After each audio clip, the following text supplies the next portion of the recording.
Assalamualaikum warahmatullahi wabarakatuh. Pada kesempatan kali ini saya akan menyajikan tentang pernyataan diri dosen dalam unjuk kerja Tridharma Perguruan Tinggi atau yang disebut PDD UKT-PT bidang pengajaran.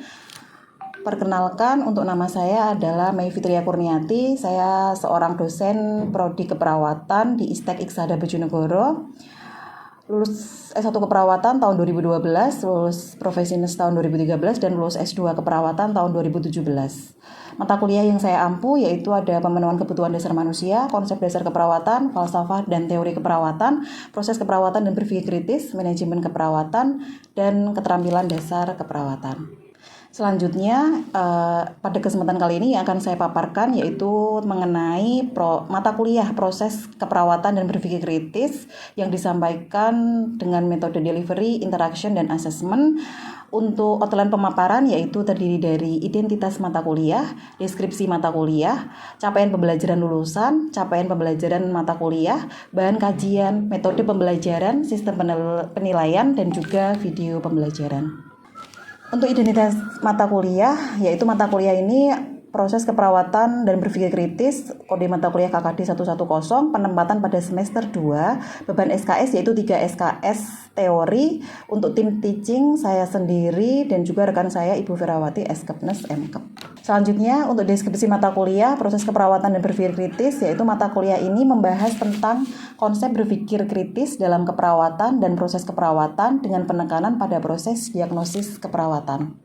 Selanjutnya capaian pembelajaran lulusan yaitu bertakwa kepada Tuhan Yang Maha Esa, menunjukkan sikap profesional, prinsip etik, perspektif hukum dan budaya dalam keperawatan, mampu menguasai keterampilan umum pada bidang keilmuannya, mampu memahami ilmu keperawatan untuk melakukan asuhan keperawatan berdasarkan pendekatan proses keperawatan, mampu memberikan asuhan keperawatan secara profesional pada tatanan laboratorium dan lapangan, baik klinik dan komunitas, untuk meningkatkan kualitas asuhan keperawatan dan keselamatan pasien.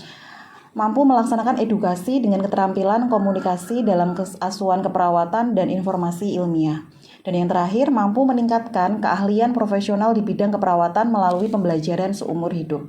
Untuk capaian pembelajaran mata kuliah yaitu mampu menerapkan konsep berpikir kritis dalam asuhan keperawatan, mampu menerapkan proses keperawatan termasuk menyusun pengkajian keperawatan, mampu menerapkan proses keperawatan termasuk proses diagnosis dalam menegakkan diagnosa keperawatan sesuai dengan kasus, mampu menerapkan proses keperawatan termasuk dalam menyusun intervensi keperawatan sesuai dengan kasus, mampu menerapkan proses keperawatan termasuk dalam menyusun implementasi keperawatan sesuai dengan kasus, mampu menerapkan proses keperawatan termasuk menyusun evaluasi keperawatan sesuai dengan kasus. Untuk bahan kajian terdiri dari proses keperawatan, mulai dari pengkajian, diagnosa keperawatan, perencanaan, implementasi, dan evaluasi, proses diagnosis, kemudian ada tentang konsep berpikir kritis, dan juga tentang pengambilan keputusan. Metode pembelajaran yang dipakai dalam mata kuliah ini yaitu ada team-based learning, ada ceramah, ada small group discuss, ada discovery learning, dan pemberian penugasan, serta ada kegiatan presentasi dan tanya jawab.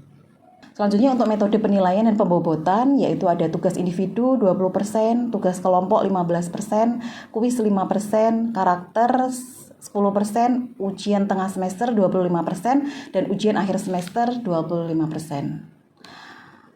Pada TM9 mata kuliah proses keperawatan dan berpikir kritis, saya memilih metode team-based learning, yaitu merupakan metode student center learning yang inovatif untuk bertumpu pada kegiatan belajar mahasiswa yang berpusat pada mahasiswa dan struktur untuk meningkatkan proses pembelajaran.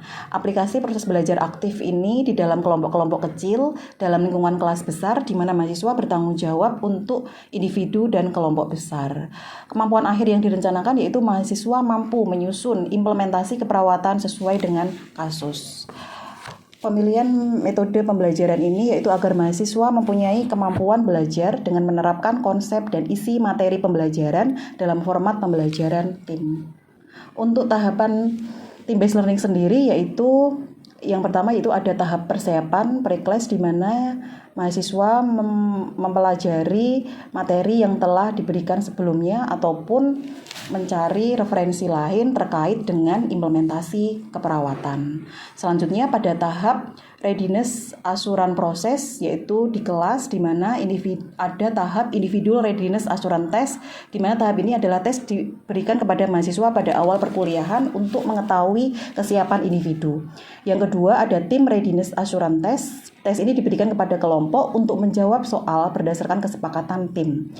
Berikutnya tahap ketiga yaitu tahap APL atau klarifikasi jawaban tes, yaitu klarifikasi jawaban dari IRET dan TIRET berdasarkan referensi.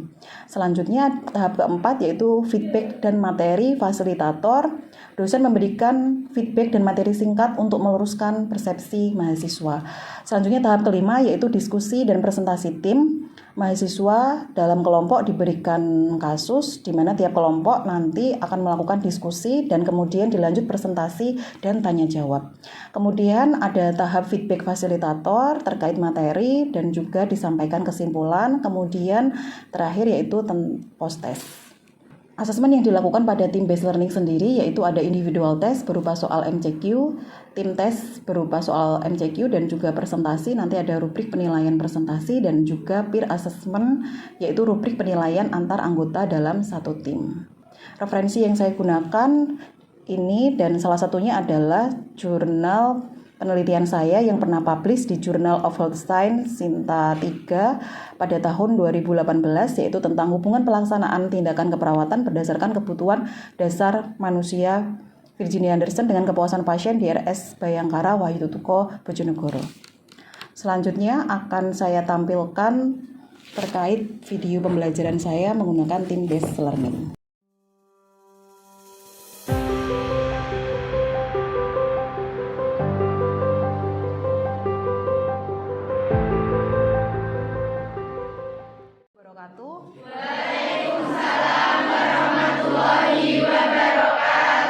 Ya, selamat pagi untuk kelas A. Hari ini kita ketemu lagi ya di pagi ini untuk mata kuliah proses keperawatan dan berpikir kritis TM ke-9.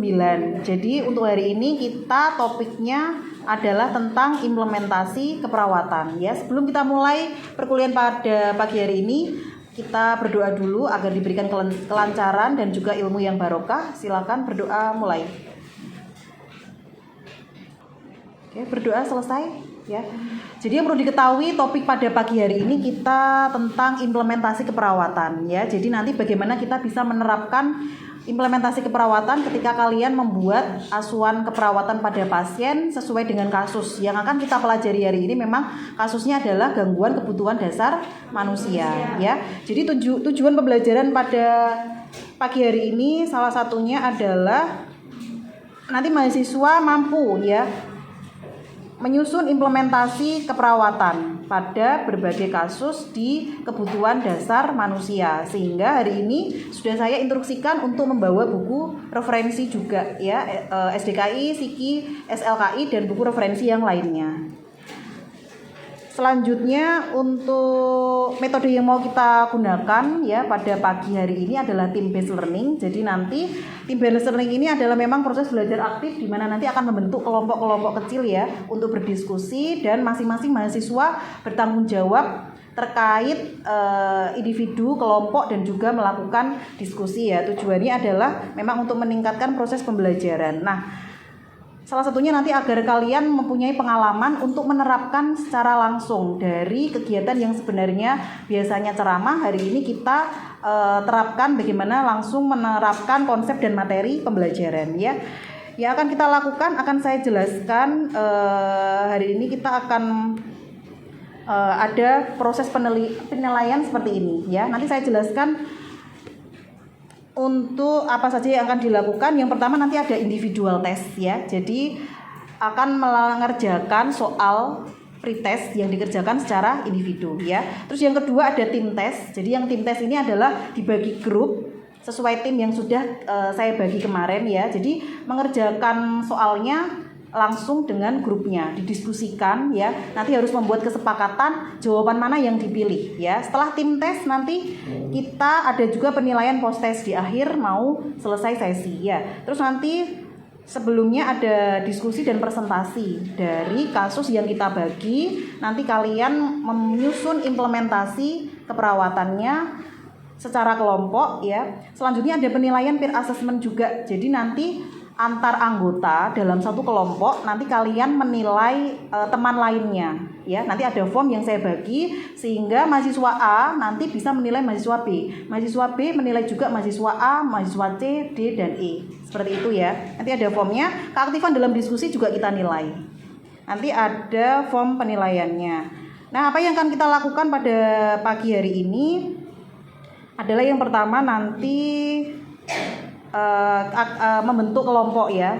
Setelah kelompok terbentuk nanti ada individual test ya. Selanjutnya nanti ada tim test. Setelah ada tim test nanti kita akan ada sesi klarifikasi karena biasanya ada perbedaan jawaban antar kelompok sehingga di situ masing-masing kelompok boleh memberikan pendapatnya ya. Jawabannya apa sehingga itu nanti bisa saling memberikan masukan dan memberikan argumentasi berdasarkan referensi tentunya. Terus nanti ada feedback dari saya ya, klarifikasi dari jawaban yang benar sesuai dengan materi. Selanjutnya ada tahap aplikasi di kelas ya. Jadi yang ini adalah nanti ada kasus yang saya bagikan ke masing-masing kelompok untuk dikerjakan sesuai instruksinya. Jadi kita menyusun implementasi keperawatan berdasarkan diagnosa keperawatan yang sudah dibuat ya, diagnosa prioritasnya.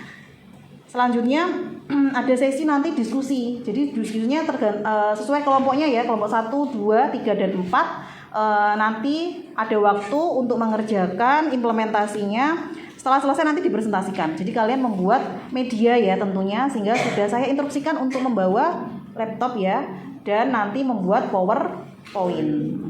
Setelah selesai nanti presentasi ada tanya jawab diskusi antar kelompok. Jadi boleh ada tanya jawab ya. Kelompok 1 boleh bertanya ke kelompok 2, 3 dan 4 dan seterusnya.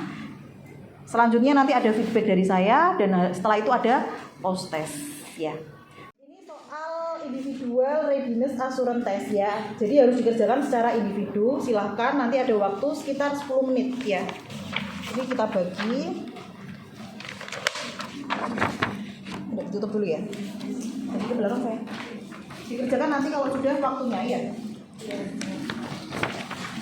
Ini silakan dikerjakan. Ini individual test ya. Soalnya multiple choice. Silakan dipilih jawaban yang paling benar menurut kalian. Dikerjakan sendiri. Ya. Setelah tes individual ya. Jadi tadi dikerjakan masing-masing individu. Setelah ini ada tes yang akan dikerjakan per tim ya. Jadi nanti silahkan ini didiskusikan untuk jawabannya bisa saling memberikan masukan, kesepakatannya apa itu nanti dikerjakan dalam satu kelompok ya. Ada kelompok 1, 2 dan 4 ya. Itu ya. Baik, sekarang waktunya tim ini ya untuk mengerjakan tes secara kelompok. Jadi silakan didiskusikan jawaban mana yang menjadi kesepakatan bersama ya. Didiskusikan waktunya kurang lebih bisa dimulai dari sekarang. Silakan ditulis nama kelompoknya dan kelas ya. Baik, semua kelompok sudah mengerjakan soal secara tim ya. Setelah ini kita bahas satu persatu dengan melihat di slide untuk pertanyaannya ya. Mengalami kecelakaan lalu lintas, lecet-lecet di tangan atas dan kaki sebelah kanan mengalami retak. Kesadaran menurun BCS E4, M3, V3, mengerang kesakitan dan gelisah. Pasien belum bisa diajak komunikasi, bicaranya ngelantur tanpa makna. Tuan H hanya ditemani oleh istrinya dan istrinya mengatakan Tuan H mengalami kecelakaan saat mengantarkan anaknya sekolah dan badannya sempat terbentur di jalan raya. Tuan H tampak kesakitan memegangi kepalanya, suhu 36 derajat Celcius, nadi 110 kali per menit, RR 30 kali per menit, tekanan darah 90/70. Terdapat cuping hidup, fronsiplus, pergerakan dada asimetris, pasien ansietas, sianosis, akral dingin, terdapat jejak daerah toraks. Hasil foto toraks terdapat gambaran darah pada pleura space. Tindakan interdependen yang dilakukan untuk masalah keperawatan nyeri yaitu A. Lakukan pengkajian karakteristik nyeri. Jawaban kelompok 4 tadi A. Ada jawaban lagi lainnya yang berbeda mungkin? Kelompok 1 apa? B. Kelompok 3? B. Kelompok 1? D. Kamu D, iya. Baik, semua kelompok sudah mengutarakan semua jawaban ya. Jadi tadi ada beberapa perbedaan pendapat di beberapa nomor. Kita bahas yang ini sesuai dengan kasus nomor 2. Berikut ini yang bukan termasuk technical implementation. Tadi ada yang menjawab A, ada juga yang jawab C. Ya, jadi technical implementation berarti adalah biasanya sebuah tindakan prosedur yang dilakukan ke pasien untuk menyelesaikan masalahnya ya, technical. Ada juga yang sifatnya kognitif.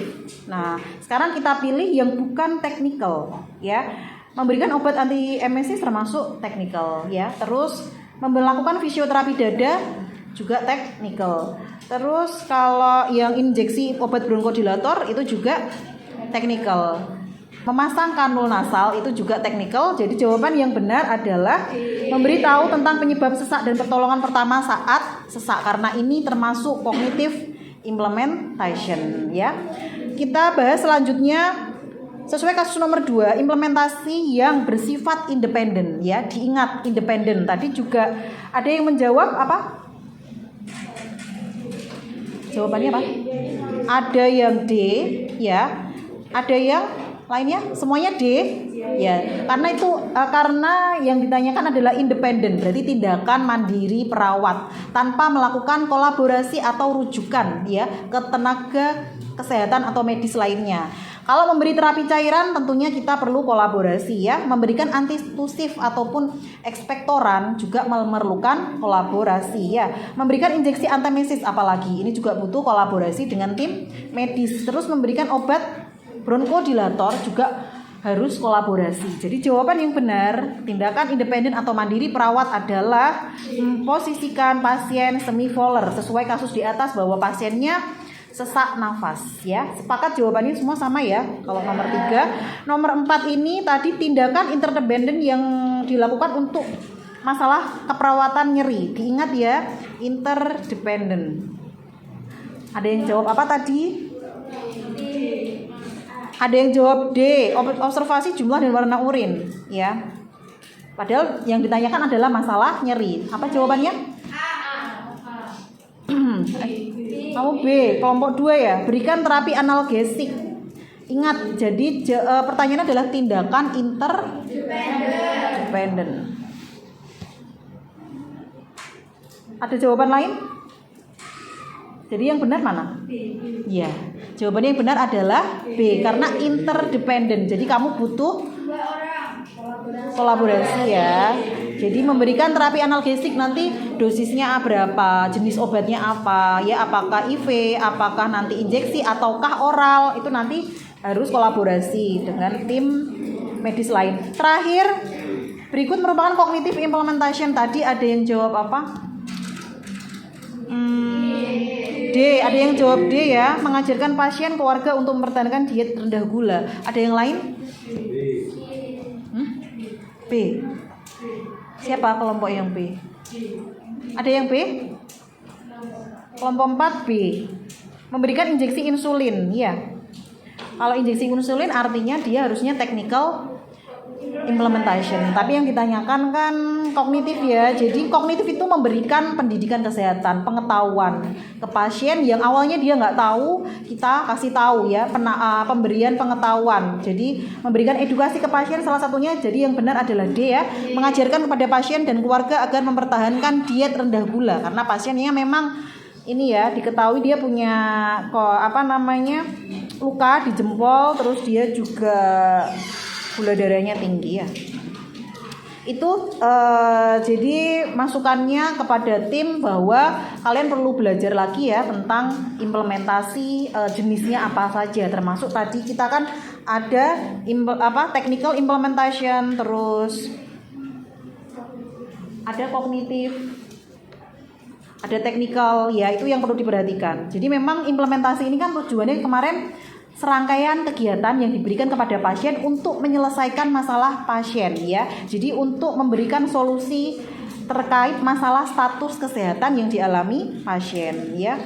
Jadi ini perwujudan dari intervensi atau rencana yang telah kamu susun. Jadi kemarin kan sudah belajar intervensi, sekarang kita lakukan secara real tindakan ini kepada pasien.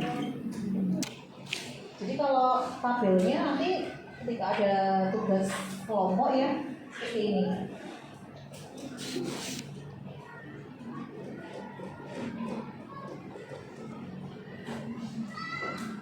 Ini nomor diagnosa ya, 1, terus apa? Waktu ya, waktu, tanggal. Terus ini tindakan keperawatan. Langsung nanti psikimu ada berapa kemarin misalkan ya, intervensinya ada berapa ditulis. Nanti para siapa namanya gitu ya, misalkan Al. Ada paraf nama terang. Ada juga boleh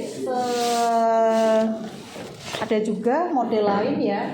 Kalau mau langsung ini respon hasil, ini lebih baik lagi. Ada respon hasil pernah.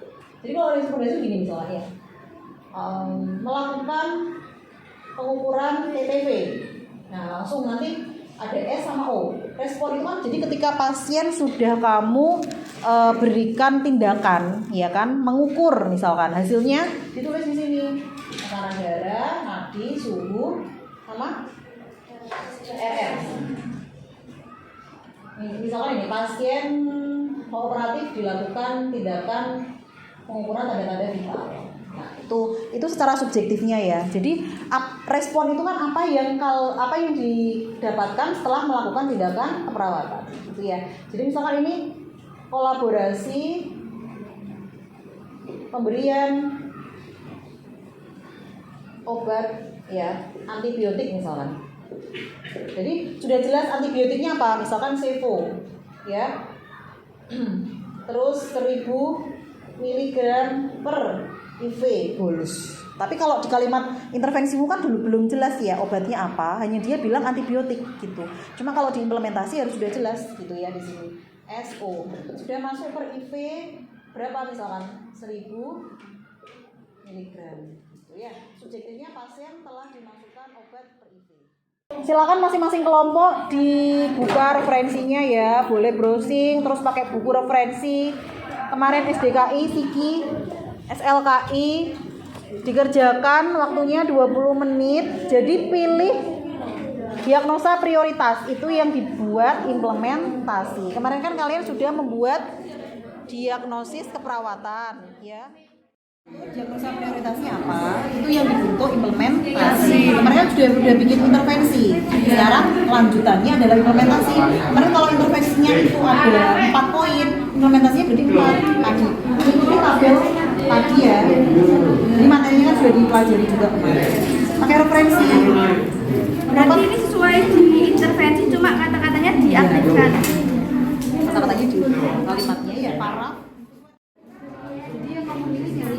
Berapa ada tindakan kognitif, terus implementasi technical implementasinya, kolaboratif juga boleh, misalkan ini 5, jadi nggak usah banyak-banyak, ini banyak. Jadi pilih yang identifikasi ini misalnya, ya identifikasi skalanya nih, ya. Terus nanti non farmakologinya ini, misalkan terus ada farmakologinya apa? Misalkan ada farmakologi yaitu, ya. Jadi kalau intervensinya ada 5 tindakan, berarti diimplementasi juga 5 poin. Ya. Itu sambil seperti contoh untuk mengatasi nyeri. Sudah, jadi kita masuk sesi presentasi. Silakan nanti mulai kelompok 1, 2, 3, 4 ya, maju. Diwakili saja untuk masing-masing kelompok 2 mahasiswa maju ke depan dengan membawa media presentasinya. Setiap ada yang maju, silakan jika ada yang mau ditanyakan. Ya, nanti kita klarifikasi bersama apa yang sudah dipresentasikan. Assalamualaikum warahmatullahi wabarakatuh. Waalaikumsalam warahmatullahi wabarakatuh. Baik, perkenalkan nama saya Selvilia Agustin. Nama saya Jen Fariska. Di sini kami perwakilan dari kelompok 4 akan mempresentasikan dari soal kasus yang telah diberikan kepada Bu Mai oleh Bu Mai.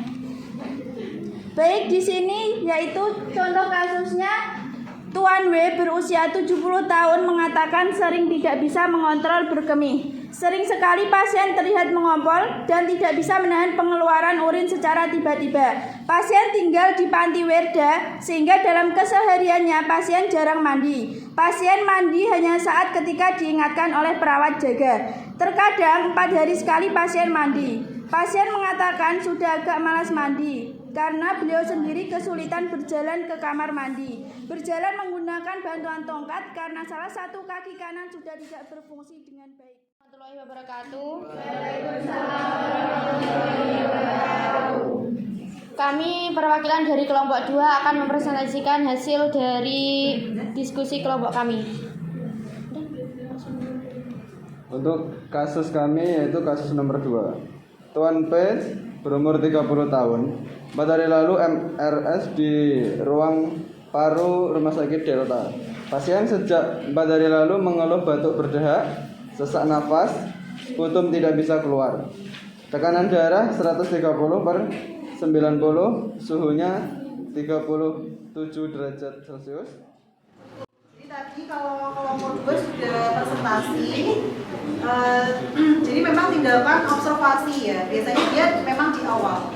Ya, jadi observasi pola nafas misalkan, observasi bunyi nafas, misalkan di awal dulu. Kamu menemukan nggak kelainan pada pasien? Kebetulan ini intervensinya memang manajemen jalan nafas ya, Pak. Monitor sputum misalkan kalau memang ada sputum. Nah, setelah diobservasi kita tahu kan, oh ada sputum nggak, bunyi nafasnya kira-kira pada parunya ada bunyi nafas yang abnormal nggak kan? Berarti diobservasi memang di awal ya. Jadi itu untuk perbaikannya kelompok 2. Terus monitor pola nafas. Jangan-jangan ada pola nafas yang abnormal ditemukan pada pasien ini. Baru nanti kita melakukan tindakan independen atau nursing treatmentnya adalah memposisikan semi collar ya. Terus edukasinya bisa nanti diajarkan apa misalkan ya, memberikan penjelasan edukasi itu bisa. Terus kolaborasinya kalau membutuhkan kolaborasi berarti dia terakhir ya dengan tim medis, misalkan pemberian apa ekspektoran, politik. Nanti kalau dengan pasien kamu tulis ya dosis, jenis obatnya apa, dimasukkan melalui apa, bolus, intravena atau oral ya, catatannya itu. Jadi pembenahannya nanti bisa karena urutan dalam pemberian tindakan keperawatan ini. Jadi observasi, nursing treatment, terus edukasi, terus kolaborasi ya. Terima kasih, tepuk tangan untuk kelompok 2. Baik, sekarang sesi akhir, jadi ada post test individu, silakan dikerjakan masing-masing individu terkait soal. Ada soal lagi ya, multiple choice, ini saya bagikan. Jadi penilaian peer assessment ini silakan diisi oleh masing-masing mahasiswa terhadap anggota kelompoknya. Jadi kalian boleh menilai masing-masing anggota kelompok dalam satu tim ya, tentang apa? Kontribusi pada tugas, kolaborasi dan manajemen kelompok ya. Penilaian itu dari awal sampai akhir pembelajaran ini tadi dalam satu tim ya. Jadi nama mahasiswa yang dinilai itu ada 1, 2, 3 siapa? Kan dalam satu kelompokmu ada banyak mahasiswa ya. Jadi satu mahasiswa pasti akan menilai seluruh temannya dalam satu tim. Gitu ya. Semua sesi pembelajaran dengan menggunakan team based learning sudah kita selesaikan ya, sampai dengan post test, dan yang terakhir kalian menilai menggunakan format penilaian peer assessment untuk menilai anggota dalam satu tim. Baik, untuk perkuliahan pada pagi hari ini sudah selesai. Jadi hari ini kita sudah belajar bagaimana menyusun implementasi keperawatan ya. Tadi kita sudah menerapkan pada kasus gangguan kebutuhan dasar manusia. Jadi silakan setelah ini dipelajari lagi untuk referensinya, dibaca lagi ya materinya untuk memperdalam materi tentang bagaimana tadi menyusun implementasi keperawatan ya. Formatnya, pedomannya, jenis-jenisnya ada technical, ada cognitive implementation, terus ada kategorinya, ada independent, dependent ya, independent juga dan lain-lain. Terima kasih untuk hari ini, semoga bermanfaat. Jangan lupa belajar ya. Sampai ketemu di pertemuan selanjutnya. Saya akhiri. Assalamualaikum warahmatullahi wabarakatuh.